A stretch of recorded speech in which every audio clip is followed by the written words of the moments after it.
크리스찬의 지상과제는 무엇입니까? 구원받은 성도, 거듭난 성도가 해야 할 가장 중요한 일이 무엇입니까? 이렇게 질문하면 대부분의 그리스도인들은 크리스찬의 지상과제는 선교와 전도라 이렇게 대답합니다. 맞습니다. 전도와 선교는 하나님께서 우리에게 주신 지상 명령입니다. 그러나 우리 크리스찬들이 지상 명령을 수행하려면 성도들 개인의 영성이 발달돼야 하는 것이 먼저 우선적입니다.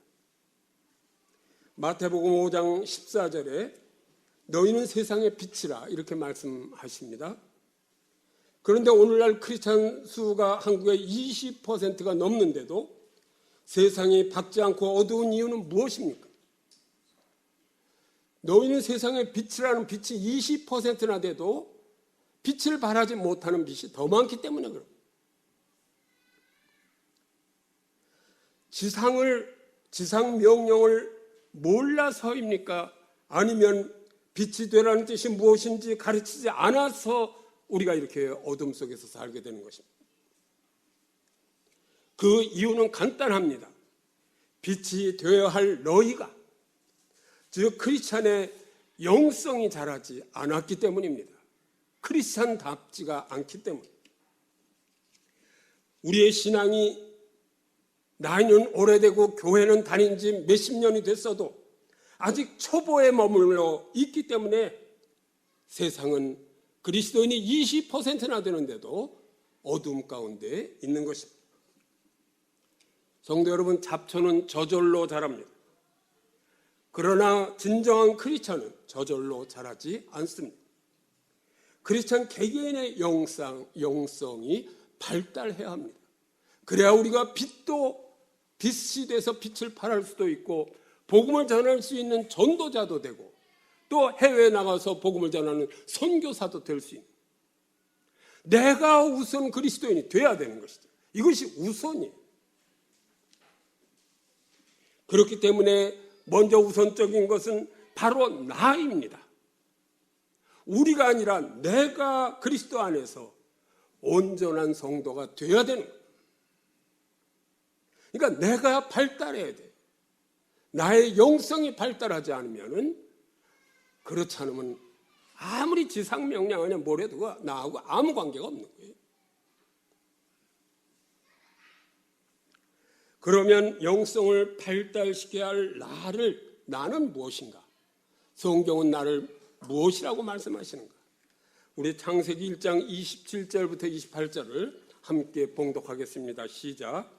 하나님의 자기 형상 곧 하나님의 형상대로 사람을 창조하시되 남자와 여자를 창조하시고 하나님이 그들에게 복을 주시며 하나님이 그들에게 이르시되 생육하고 번성하여 땅에 충만하라. 땅을 정복하라. 바다의 물고기와 하늘의 새와 땅에 움직이는 모든 생물을 다스리라 하시니라. 하나님께서 나를 하나님의 형상대로 만드셨습니다. 여러분 이거 믿으십니까? 나뿐 아니라 여러분도 하나님의 형상대로 만드셨다고 분명히 말씀하시죠. 하나님이 자기 형상 곧 하나님의 형상대로 사람을 창조하시대요. 내가 하나님의 형상을 닮은 그런 나인데 왜 그렇게 비리비리하게 삽니까? 왜? 자존감이 없는 거예요. 그리스도인으로서 자긍심이 없고. 그런데 더 기가 막힌 것은 세계 인구가 70억이죠. 만들어서 70억이라 그래 보세요. 70억 중에 똑같은 사람은 하나도 없어요. 전부 하나님의 형상대로 만드셨는데 전부 똑같은 사람이 좀 있으면 비교라도 해서 나는 저만 못해 이렇게 할 텐데 전부 다르게 만드셨단 말이죠. 다 존재의 의미 있게 만드셨는데 왜 비교하면서 나는 왜 이래 그러고 자존감이 없느냐 이거죠. 자긍심이 없느냐 이거죠. 성도 여러분은 세상에 둘도 없는 하나님의 독특한 존재로 만드신 것을 믿으시기 바랍니다. 이 하나만 해도 얼마나 감사한 거예요. 이걸 알게 하시나요? 그냥 만들어만 놓으신 게 아니에요. 창세기 1장 27절 28절에 보면 뭐라 그러냐면 하나님께서 복을 주시며, 그래서 복을 주셨어요. 왜 인간을 만드셨어요? 인간을 만들기 전에 인간이 살고 다스릴 이 온 세상 만물을 창조하신 거 아니에요?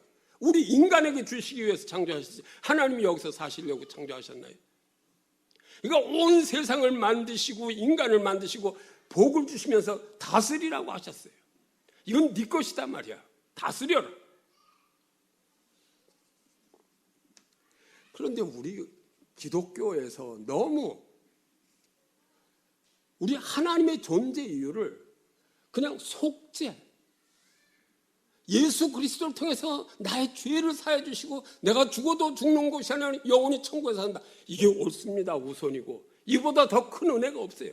근데 여기서 머무르면 안 된다는 거죠. 여기서 머무르려면 이 세상을 모토로 창조하셨겠어요. 잘 보세요. 창세기에서 왜 이 세상을 우리에게 주시려고 창조하셨는데, 우리에게 다스리라고 주시려고 창조하셨는데, 그냥 아담과 하와가 죄졌다고 그거 그냥 회개하고 천국 들어갈 그게 목적이겠습니까? 하나님께서 여러분 하나하나를 이 땅에 나게 하신 목적이 그것뿐이겠어요? 죄인으로 나게 하셔서 그냥 회개하고 천국에 들어가라, 그러기 위해서 여기는 죄를 회개하는 곳이 이 세상입니까? 그러면 천국의 중간 단계로? 아니잖아요. 이게 분명히 하나님께서는 우리 인간을 창조하시기 전에 여러분을 똑같이 만드시지 않고 여러분 하나하나의 하나님의 계획을 가지고 계셨어요. 그걸 우리가 알아야 돼요. 내가 쓰레기를 하든 거지가 되든 뭐가 되든 계획을 가지고 계셨다니까. 누구는 대통령인데 나는 뭐냐, 이렇게 할 필요가 없어요. 나는 무엇으로, 왜 나를 이 땅에 창조하셨는가, 이런 계획이 있으셨는데 이걸 알아야 자긍심이 생기는 거예요. 그리스도인으로 나의 자긍심이 좀 있어야지. 그리스도인, 나는 죄인이야, 밤낮 죄인이야, 그냥 뺨딱을 때리고 싶어. 나는 그럼 왜 밤낮 죄인이야? 용서해 주셨는데 하나님이 당당하게 살아야지. 하나님이 나를 십자가에 달려서 하나님 예수 그리스도께서 그냥 용서하셨는데 밤낮 죄인이에요? 그럼 지옥까지 죄인이니까 뭐 죄인인데 뭘 천국 갈 생각을 해? 지옥까지.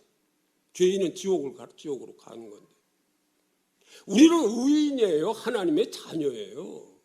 근데 왜 우리가 나는 죄인으로서이다, 할 수 없는 죄인입니다, 용서받은 죄인입니다, 용서받은 죄인, 뭐 이렇게, 나 이런 용어가 싫다고. 하나님이 그토록 크게 용서해 주셨으면 당당하게 자긍심을 가지고 나는 세상에 둘도 없는 나야 하고 이렇게 사는 거죠. 아멘이 있으니까 좋으네.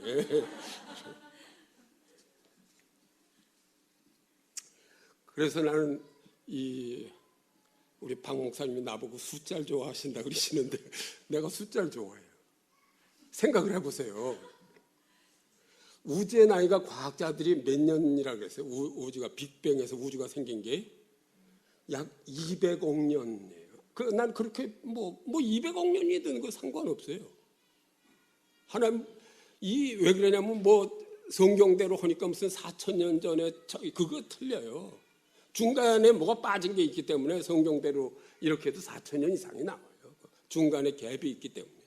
그래서 200억 년이면 어떻고 20억 년이면 어때요? 그거 상관없어요. 근데 하여튼 과학자들이 얘기하는 거니까 이 우주 만물을 하나님께서 몇 년 전에 만들으셨어요? 200억 년 전에 만드셨다고 합시다. 200억 년. 그런데 인간의 나이는 진화론에 의해서 몇 년 전에 인간이 시작됐다 그래요? 과학자들이 약 400만 년 전에 시작됐다 그래요. 그러니까 창세기 1장 27절은, 창세기 1장 2장은 아담이 죄를 짓기 전이니까 이 창조하고 이 죄를 짓는 사이가 얼마예요? 하나님이 과학자들이 얘기한 대로 하면 200억 년 전에 세상을 만드시고 사람은 400만 년 전에 만드셨으면 199억 9,600만 년 후에 세상을 하나님이 만드신 후에 199억 9,600만 년 후에 죄를 지은 거예요. 사람이. 그렇잖아요.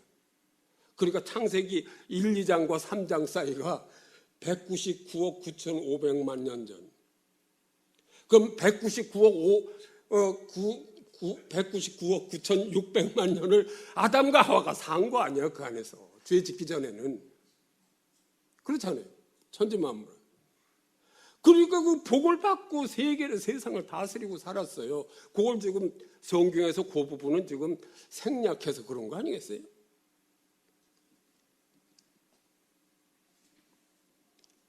그러므로 저는 하나님이 인간에게 축복하시기 위해서, 복을 주시기 위해서 온 세상 만물을 창조하셨다 이렇게 봅니다.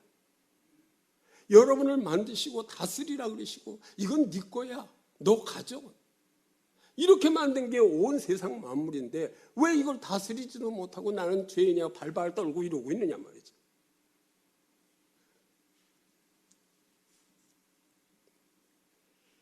하나님께서 이렇게 세계 만물을 창조하시고, 그러니까 세계 만물을 창조하신 목적은 인간에게 복을 주시기 위해서, 축복하시기 위해서 만드셨다. 저는 이렇게 믿습니다.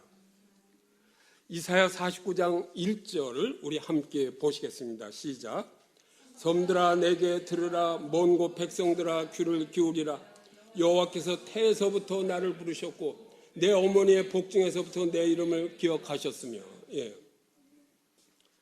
여러분들을 축복하시기 위해서, 여러분 하나하나를 축복하시기 위해서 여러분이 이 세상에 나오기도 전에 어머니 뱃속에 있을 때부터 야 누구야 하고 부르셨다는 거 아니에요. 지금 하나님이 여러분의 이름을, 이 성경 말씀 못 믿으세요? 여러분의 어머니 복중에서 내 이름을 기억하고 계셨어요.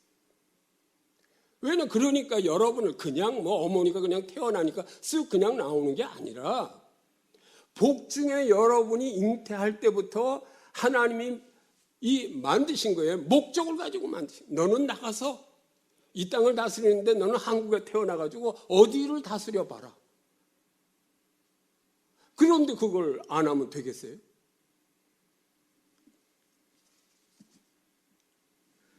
나는 지금도 마찬가지라고 생각합니다.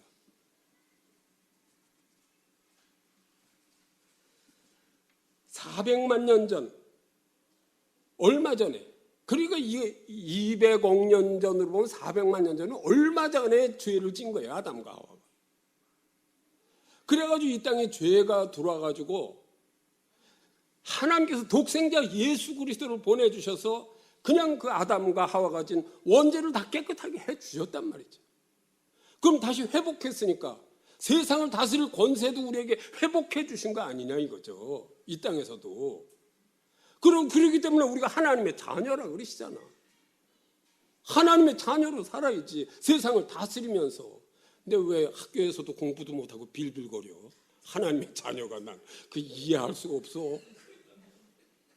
공부 좀 해요. 세상을 다스리면 공부 좀 하고 뭘 알아야 좀 다스릴 거 아니야. 학교도 있고 그런데. 이게 하나님의 복을 주시는 건데 세상을 다 만드시고 다스리라 그러는데 창조 원리도 좀 알고 이러려면 좀 공부도 좀 하고 이래가지고 좀 다스리고 그러려고 좀 하고 대통령도 좀 되려고 그래야지. 요새 장관 될 사람이 없어서 지금 구하느라고 난리 아니에요. 그럴 때 좀 장관 될 사람 그렇게 없어? 지금부터 나는 장관이야. 그리고 하면 돈을 떼어먹겠어요. 무슨 주민등록을 여기저기라 아들 때문에 이전을 하겠어요. 지금부터 여러분은 장관이니까 그게 잘못이야 장관 되는 게. 우리 예수 믿는 사람은 어쩌고 선교만 가야 돼. 그리고 꽁무니 뒤로 빼고 전부 이 땅에서는 그냥 다스리지 않고 살려고 그러면 하나님 기뻐하시겠어요 그거? 내 말이 틀린가 모르겠어. 이렇게 설교하는 사람은 나밖에 없을 거야 아마. 이게 내가 깨달은 거니까 이게. 우리 오늘 본문 말씀인 에베소서 1장 4절부터 5절을 다시 한번 보시겠습니다. 시작. 곧 창세전에 그리스도 안에서 우리를 택하사 우리로 사랑 안에서 그 앞에 거룩하고 흠이 없게 하시려고 그 기쁘신 뜻대로 우리를 예정하사 예수 그리스도로 말미암아 자기의 아들들이 되게 하셨어요.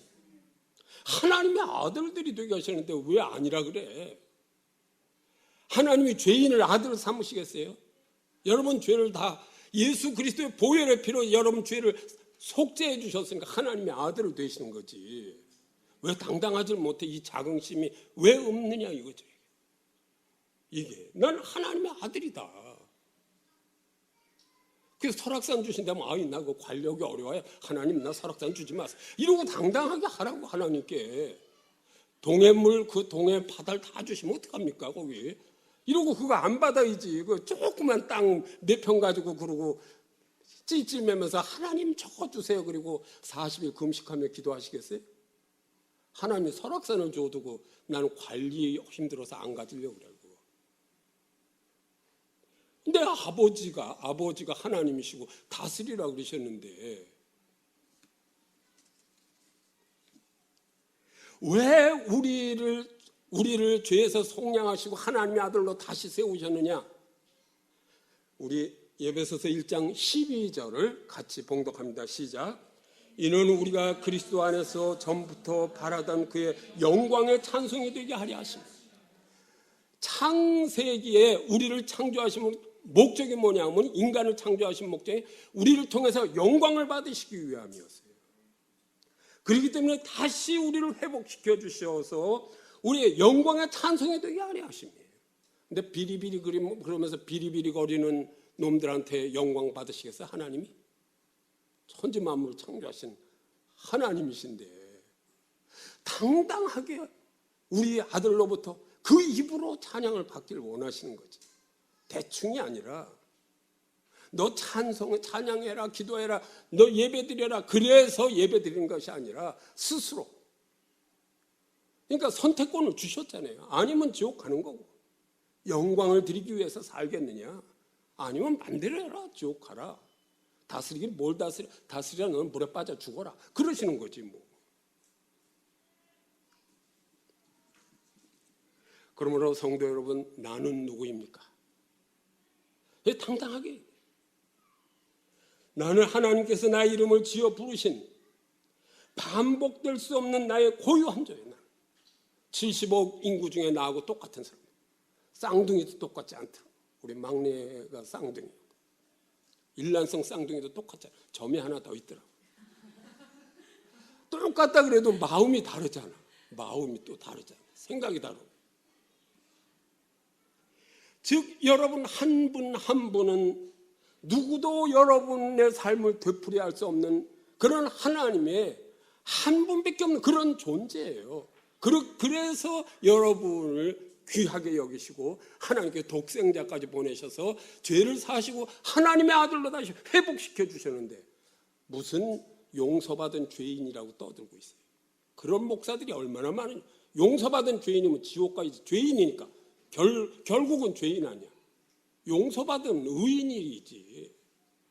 그래 좀 죄를 지면 어때? 죄를 짓도록 이 땅에서 살게 하셨는데 원죄가 사함되고 이 땅에서 살면 발만 돌아와주면 저녁에 좀 용서받고 발 씻고 자면 되는 거예요.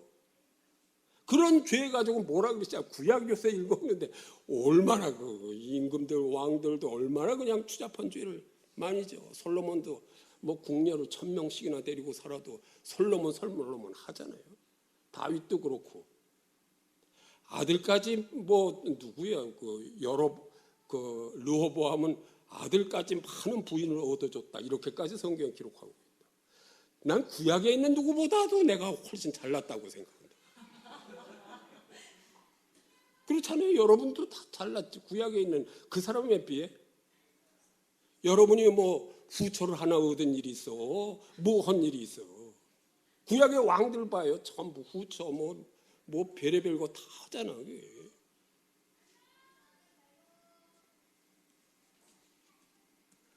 이렇게 귀하게 여러분을 만드시고 세상에 하나밖에 없는 존재로 만드시고 죄의 원죄 때문에 독생자 예수 그리스도를 보내셔서 십자가에 보혈의 피로 나를 용서해 주고 하나님의 자녀 삼아 주셨는데 나는 아니야. 나는 가치 없는 존재야. 내가 왜 이 땅에서 살아야 되지? 이러고 살아야 돼? 이러고 살 거예요 앞으로도? 자긍심을 가지고 살라는 거죠.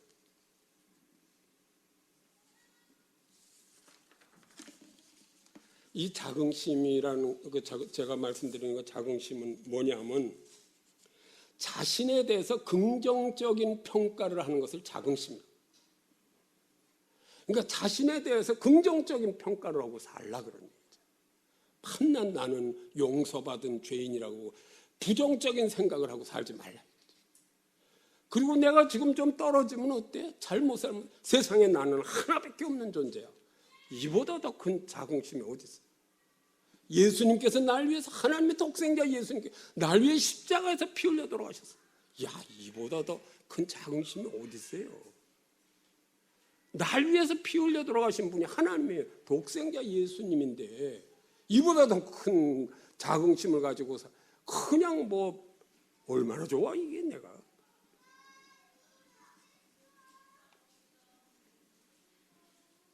그러나 예수 그리스도를 닮은 하나님의 아들이다 하고 이런 분명한 그 자긍심을 가지고 사시는 성도 여러분 되시기를 간절히 바랍니다. 이런 것이 있어야 빛, 너는 세상의 빛이다 그러면 빛이 될 수 있죠. 나는 용서받은 죄인입니다. 용서받은 죄인이 무슨 세상의 빛이 돼요. 어둠의 속에는 살지. 용서받은 죄인이 무슨 선교를 가요. 용서받은 죄인이 무슨 전도를 가요.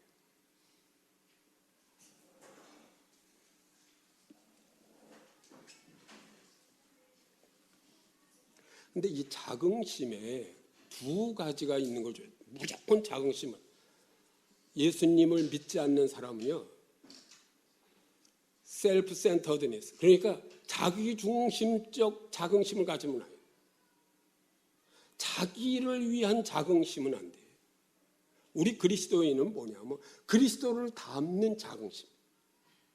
예수님을 닮아야 돼요. 예수님은 한마디로 말씀드리면 하나님을 사랑하고 이웃을 내 몸과 같이 사랑하는 것을 실천하신 분이 예수 그리스도예요.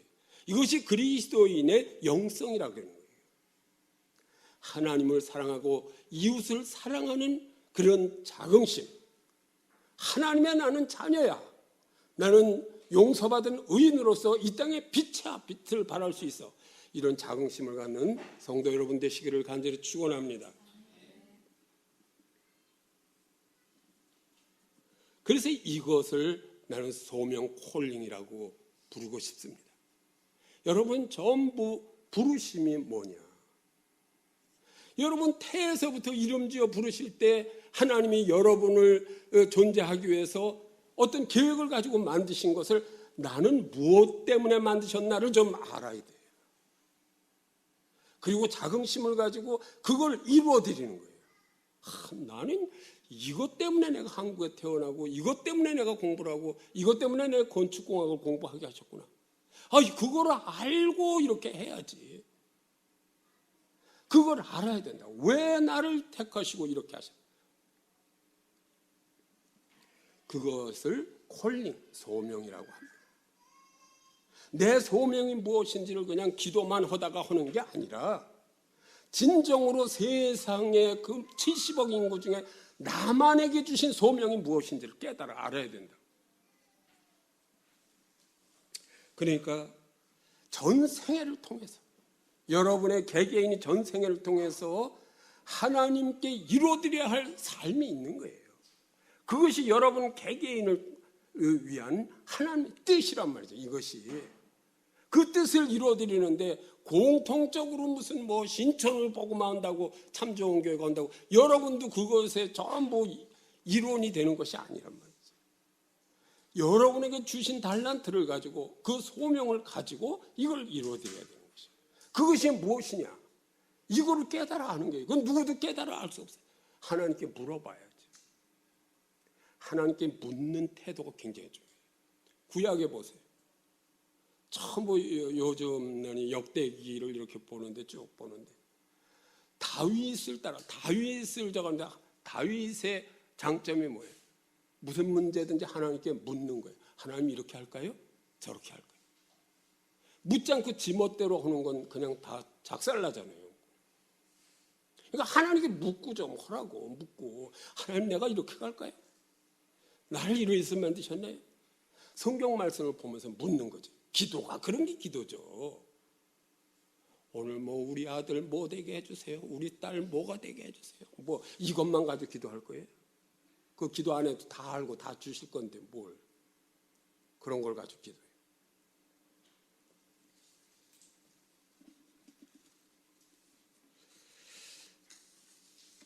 우리 로마서 8장 29절을 함께 보시겠습니다. 시작.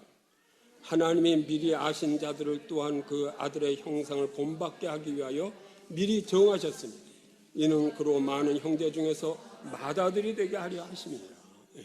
여러분을 이렇게 사랑하시는 미리 아신 자들을 또한 그 아들의 형상을 본받게 하기 위해서.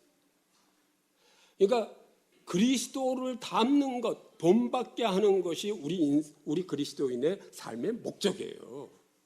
그리스도를 닮는 것. 그리스도를 닮지 않으면 안 돼요. 그 그리스도를 이 땅에 보여. 본받게 하기 위하여 미리 정하셨어요. 여러분들 나오기 전에, 이 땅에 나오기 전에 어머니 태중에 있기도 전에 이놈은 내가 그리스도를 본받아서 뭘 하기 위해서 그리고 이름지어 부르시고 미리 정하신 게 있다니까요. 미리 정하셨다고 했잖아요. 이는 그로 많은 형제 중에서 맏아들이 되게 하려. 하나님의 맏아들이에요. 큰 장제예요, 여러분이. 세상을 다스리는 장제란 말이죠. 이런 자긍심을 가지시는 여러분 되시기를 간절히 축원합니다. 또 에베소서 4장 13절 우리 같이 보시겠습니다. 시작. 우리가 다 하나님의 아들을 믿는 것과 아는 일에 하나가 되어 온전한 사람을 이루어 그리스도의 장성한 분량에 충만한 데까지 이르리니. 그러니까 우리 모두가 성숙한 그리스도인 되기까지 이렇게 이르러야 됩니다.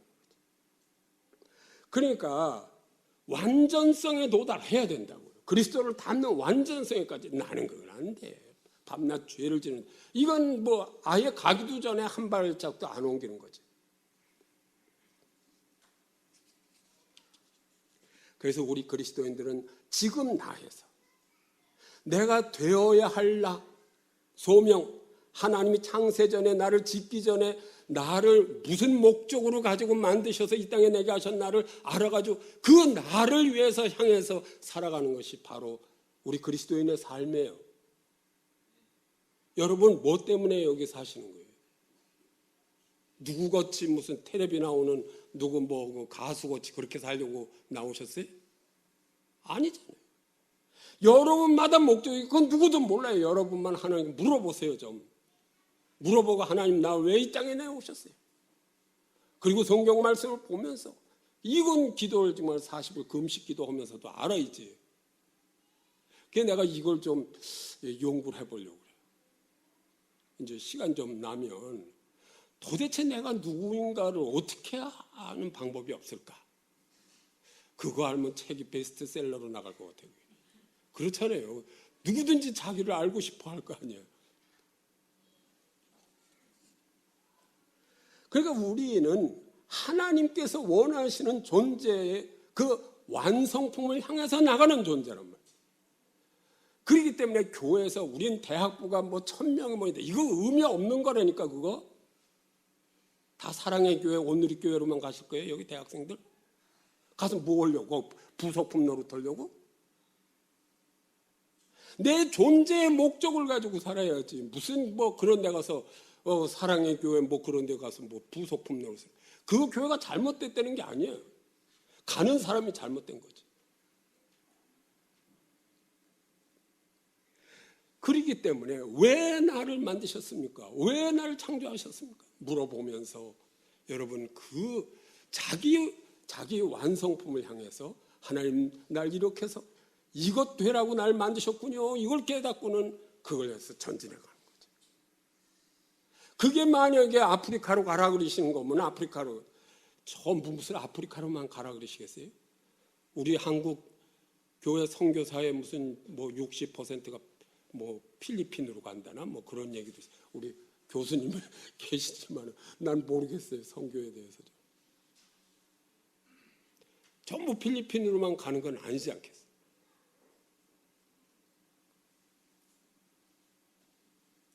그러므로 나는 나의 완성품을 만들어갈 하나님과 공동 창조자예요. 나를 위해서. 하나님께서 원하시는 그 나를 향해서 내가 동참해서 내가 그걸 만들어 드려요. 그게 하나님 기뻐하십니다. 그 내가 되어가는 걸 보고 얼마나 주님께서 하늘에서 빙긋이 웃으면서 아이 저 잘 돼가네 저거. 저거 길 찾았네 저거. 오늘도 웃으실 거 아니에요. 길을 찾고 가니까. 밤낮 찡그리고 길도 못 찾고 욕심만 드립다 부리고 그냥 남만 따라가고 비교나 하고 누구는 5층 집에 사는데 나 그런 1층도 아니고 지하실 30평도 지하실 3평 뭐. 아유 저 찔찔이를 저거 어떻게 예수님이 얼마나 고통이 많으시겠어. 그런 찔찔이 보고 좀 당당하게 살아야지 그게. 다시 한번 우리 이사야 49장 1절 같이 한번 보시겠습니다. 시작. 섬들아 내게 들으라. 먼 곳 백성들아 귀를 기울이라. 여호와께서 태에서부터 나를 부르셨고 내 어머니의 복중에서 내 이름을 기억하셨습니다. 네. 우리는 이렇게 큰 존재의 의미가 있는 거예요. 여러분 각자 존재의 의미가 있어요. 창조자 하나님께서 여러분의 이름을 불러실 정도로 그 여러분이 이 땅에 있어야 할 존재의 의미가 있어요. 하나님이 여러분의 이름을 불러주시는데 누가 뭐라 그래? 그래서 우리는 이것에 대한 자긍심이 있어요. 하나님이 내 이름을 불러주셨어. 요새 난 핸드폰 보니까 하루 문자도 하나 잘 안 오더라고. 늙으니까. 근데 하나님이 내 이름을 불러주시잖아요. 이렇게 늙어도 늙었다 그러지 않고 나를 어리게 보시면서 내 이름을 계속 불러주시다. 그러니까 기쁘더라고 이게. 빅토르 프랭클은 아우슈비츠 나치 강제 수용소에서 동료 수감자들이 살아야 할 의미를 잃을 때, 그때 심리적으로 쇠약해져서 육체적으로 죽어간다는 것을 인지하고 그들에게 의미를 불어넣기 시작했습니다. 의미가 이렇게 중요합니다. 그러자 생명을 포기했던 동료들이 갑자기 생기가 돋고 어떤 시련, 어떤 고문도 견뎌낼 수 있는 사실을 발견했습니다. 프랭클은 이런 점들을 발견해서 로고세라피, 그래서 이걸 의미요법이라고 이름을 지어서 발전시켰습니다. 이 사람들은 삶에 의미를 부여함으로써 그들을 완전하게, 온전하게 만들 수 있다는 것이죠. 여러분 이런 의미를 알아야 돼요. 이게 자긍심을 가져야 돼요. 나는 하나님의 장자다. 하나님의 아들이다. 이런 의미 있고 자긍심을 가지고 살 때 이게 세상을 바꾸는 것이죠. 성도 여러분, 여러분들은 하나님의 아들로서 의미 있는 존재로서 자긍심을 갖고 살아가십니까? 다시 한번, 성도 여러분들은 나 자신을 좋아하십니까? 별로 안 좋아하시는 것 같아요. 나를 좋아해야 돼. 내가 누구야? 하나님이 이름 불러주시는 난데 왜 나를 왜 싫어해? 나 자신을 좀 좋아하고. 스스로 나를 평가해도 나는 괜찮은 존재야. 하나님이 오늘도 내 이름을 불러주고 내 어머니 뱃속에 있을 때부터 내 이름을 아셔. 그리고 나를 지금도 부르시는데 내가 나를 쓸데없는 존재라고 그러면 되겠어? 이렇게 해야지 주님께서 천국에서 기뻐하시면서 저놈 봐라. 저놈이 이제야 이제 정신 차리는구나. 저게. 기뻐하시면서 웃어주실 거 아니에요. 예수님을 좀 빙그레 웃게 만들어야지. 밤낮 십자가에서 못 박혀 돌아가신 예수님으로 찡그리는 예수님으로만 기억할 거예요. 찡그리는 예수님으로만 기억한다고 우리 그리스도인들이. 그건 한 번으로 그냥 이렇게 믿음으로 끝내요. 그런 예수님을.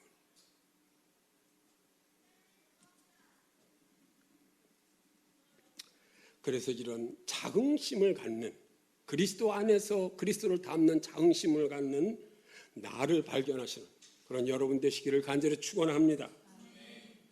이렇게 할 때 하나님께서 만들어 온 세상을 다스릴 수 있고, 그리고 하나님께서도 기뻐하시면서 저 내 아들 좀 봐라, 저 내 딸을 봐라 하고 여러분을 칭찬해 주실 것입니다.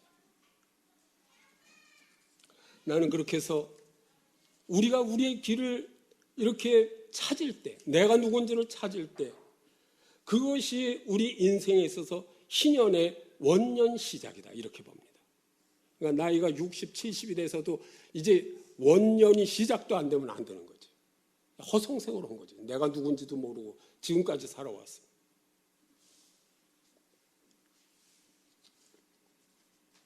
그래서 토마스 머튼은 다음과 같이 기도했습니다. 주 하나님, 제가 어디로 가야 할지 모르겠습니다. 이게 똑같아요. 눈앞에 길이 보이지 않습니다. 그 길의 끝이 어디인지 잘 모르겠습니다.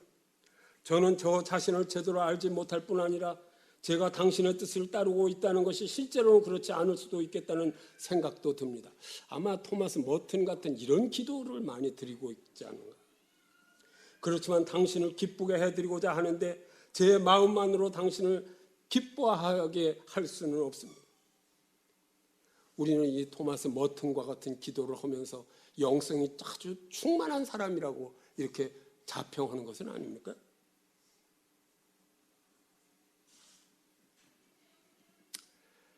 하나님이 나를 만드신 목적을 이렇게까지 설교하는데 찾지도 않으는 사람은 교만한 사람. 왜 교만한? 그건 지옥으로 갈 수밖에 없는 게, 하나님께서 여러분을 만드신 뜻을 찾아서 그 하나님 뜻대로 살지 않고 지 멋대로 살려고 그러는 거거든. 찾으려고 생각도 안 하고, 아니야, 난 이거야, 내 길은 뭐야, 돈을 많이 벌어서 이렇게 살아야지. 그건 교만의 극치지. 그건 죽어야지, 지옥으로 가야지. 그건 뭐 더 따질 게 있어요. 지옥 가야죠. 길 나오는 대로 말을 달리던 돈키호테가 한 번은 갈림길에서 몸의 순수성을 잃지 않으려고 어느 길을 갈지를 자기가 결정하지 않고 말에게 선택권을 주고 맡겼습니다. 그랬더니 말이 어디로 가는지 아시죠? 여러분 다 아시잖아요. 어디로 갔어요? 자기 외양간으로 가더라는 거예요. 여호와께서 어머니 복중에 있을 때부터 나를 이름지어 부르셨는데, 그런데 우리를 얼마나 많이 부르시냐면 지금도 많이 어머니같이 부르시잖아요. 여러분 부모들이 자식의 이름을 얼마나 많이 부릅니까? 하루에도 수없이 이름을 부르지 않습니까?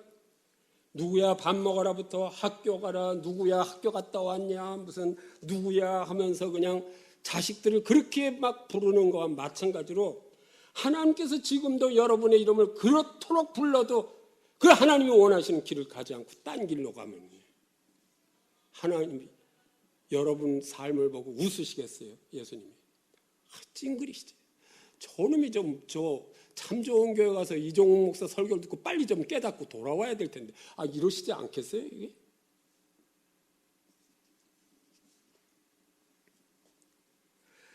내가 그냥 하나님께 묻지 않고 그냥 내 가는 길대로 맡기는 것은 자기 원하는 대로 욕망대로 가는 거나 마찬가지. 그러면 어떻게 돼요? 그건 야생마를 탄 거나 마찬가지. 그래서 그냥 이 야생마는 그냥 벌떡 일어나서 맹렬히 돌진하기도 하고 엉뚱한 곳으로 나를 인도하고 그렇지 않겠어요?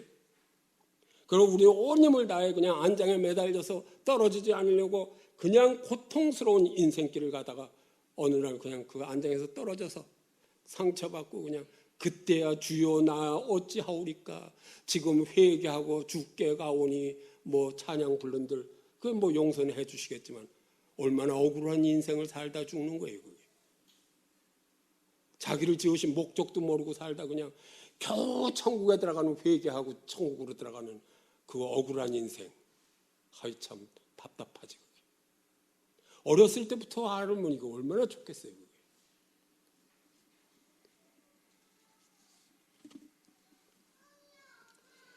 성도 여러분은 분명히 나는 누구인가를 아시기 바랍니다. 하나님께서 나를 왜 만드셨고 이것을 아는 것이 중요합니다. 나는 누구인가? 다시 말씀드립니다. 하나님의 이미지, 형상을 지닌 하나님의 자녀입니다. 나는 하나님이 나를 창조하실 때 나의 일부를 맡기신 거예요. 70억 인구가 다 하나님의 형상대로 만들었어도 하나님이 똑같지 않은 것은 하나님의 다른 부분의 형상, 그 하나님의 뜻을 나에게 주신 게 틀림없다고요. 이것이 내가 살아내야 할 내 인생입니다. 이것을 우리는 발견해야 돼요. 하나님은 나를 창조하시고 시편 8편 5절부터 6절 같이 한번 다시 보시겠습니다. 시작. 그를 하나님보다 조금 못하게 하시고 영화와 종기로 관을 씌우셨나이다. 주의 손으로 만드신 것을 다스리게 하시고 만물을 그 발 아래 두셨으니. 하나님보다 조금 못하게 만드신 거, 천사보다 낮게 만드셨는데 왜 자긍심이 없느냐 이거죠. 죄인은 아닙니다. 분명히 우리 용서받은 죄인이나 용서받은 의인이에요. 조금 죄를 짓는 건 그건 자범죄를 조금 짓는 거예요. 그건 왜냐하면 그거 지어도 하나님께 가서 할 말 있지. 그거는 그 나를 예수님 보혈의 피로 용서하셨으면 천국 같은 데서 죄 안 짓는 데서 살게 하시지 왜 죄 짓는 데서 계속 살게 하시니까 좀 죄를 지을 수밖에 없어요. 나는 그래도 의인이라고 봅니다. 그렇지만 그거 조금 전에 가서 좀 그냥 바로 발 뻗고 주무시지 말고 회개하고 주무시면 돼요. 발 씻고 주무시라고. 나는 한 5년 전에 2008년에 계속해서 성경을 통독하면서 기도하면서 나는 누구입니까? 이걸 할 때 하나님께서 주신 말씀이 시편 92편 12절부터 15절 말씀으로 내가 누구인지를 이렇게 깨닫게 하셨습니다. 같이 한번 보시겠습니다. 시작. 의인은 종려나무같이 번성하며 레바논의 백향목같이 성장하리로다. 이는 여호와의 집에 심겼음이요 우리 하나님 뜰의 안에서 번성하리로다. 그는 늙어도 여전히 결실하며 진액이 풍부하고 빛이 청정하니 여호와의 정직하심과 그에게 불의가 없음이 선포되리로다. 우리 오늘 오래간만에 오신 윤임자 권사님도 이 말씀대로 되시기를 간절히 축원합니다. 늙어도 여전히 결실하며 진액이 풍족하고 빛이 청청하니 이런 존재로 나를 깨닫게 하시니 의역하면 의로운 사람아 의로운 사람 너 종려나무처럼 우거지고 레바논의 송백처럼 치솟거라. 이게 얼마나 나에게 위로가 되시고 용기를 주시는 말씀. 우리 하나님의 뜰에 심겨진 자들 너 하나님의 뜰에 뿌리를 내리고 우거지거라. 늙어도 여전히 열매 맺으며 물기 또한 마르지 않고 항상 푸를 것이다. 종려나무는 가지 없이 줄기로 되어 있고 다 자랐을 때는 18 내지 24m나 된다고 합니다. 종려나무는 번영, 열매, 풍성 등을 나타냅니다. 여리고 성읍을 성을 종려나무성이라고 부르기도 합니다. 아가서에서는 종려나무를 아름다움을 표현할 때 쓰는 나무입니다. 종려나무는 성전 건축에 사용됩니다. 나를 종려나무라고 부르시는 주님 너무나 감사했어요. 여호와의 집안에 심어진 자들이란 이 축복의 말씀을 주시니 얼마나 감사하죠. 이제 하나님 나라에 심어진 자라고 이렇게 분명히 말씀하시죠. 그래서 그때 굉장히 내가 육체적으로 힘들 때인데 그때 걷지도 못하고 이제 그럴 때였어요. 하나님 이렇게 지금 걷지도 못하고 이렇게 힘드는데 무슨 제가 종려나무 같이 이거 진짜 맞아요? 그랬더니 그때 하나님께서 저에게 스쳐 지나가면서 주신 말씀이 야 이놈아 머리로 걸어라 그러시더라고요. 두 다리로 걷지 말고 머리. 그래서 그 다음부터 쓴 책이 예배로 암을 치유하시는 하나님, 머리로 걸으면서 쓴 책. 머리로 걸으면서 편리하더니 평안하더니 그래서 1년에 책 한 권은 쓰겠습니다. 머리로 걷겠습니다. 이렇게 죠. 앞으로도 계속 머리로 걸으려고 합니다. 우리 나는 이런 류의 설교를 할 때 이 동요가 아빠하고 나하고 만든 꽃밭에 그거를 우리 같이 한번 불러보면 좋을 것 같습니다.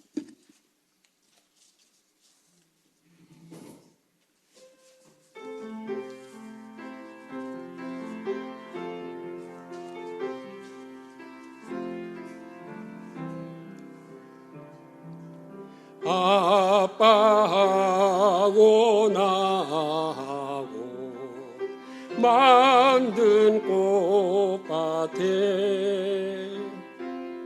죄송하도 봉송하도 한창입니다. 아빠가 매여놓은 새끼줄 따라 나팔꽃도 어울리게 피었습니다. 나는 내 인생의 정원을 바로 이 동요에 나오는 이것이 내 인생의 정원이에요. 아빠하고 나하고 만든 꽃밭에 육신의 아빠가 아니라 날 장자라고 부르시는 하나님 아빠하고 나하고 만든 꽃밭에 채송화도 봉송화도 한창입니다. 많이 피었습니다. 아빠가 메어놓은 새끼줄 따라 이것이 부르심이에요. 나를 만드신 그 목적, 새끼줄 따라 새끼줄을 메어놓으셨어요. 그 새끼줄 따라 나팔꽃도 어울리게 피었습니다. 내가 하나님 아빠가 만들어 메어놓은 그 새끼줄을 따라 내가 나팔꽃을 피니까 나팔꽃이 아름답게 피지. 새끼줄을 따라 피지 않고 그냥 흙바닥을 피면 며칠 못 가서 다 그냥 지고 마는 거죠. 이것이 소명 따라 사는 삶이에요. 새끼줄. 하나님이 나에게 메어주신, 내 인생의 정원에 메어주신 그 새끼줄을 잡아야죠. 그 새끼줄 따라 살아가야죠. 나를 창조하신 목적, 내 이름을 부르시면서 나를 만든 그 목적을 따라 살아야 할 때 그때 나팔꽃이 그 새끼줄을 따라 아름답게 피지 않겠습니까? 이것이 하나님의 부르심이에요. 이것이 하나님의 장자로서 자긍심이 없으면 이 나팔꽃을 피울 수가 없습니다. 우리의 꿈은 바로 이것이 우리의 꿈입니다. 하나님의 뜻을 따라서 우리가 사는 것. 이것이 하나님이 주신 나의 꿈이라면 얼마나 기쁘게 내 삶을 살아가겠어요.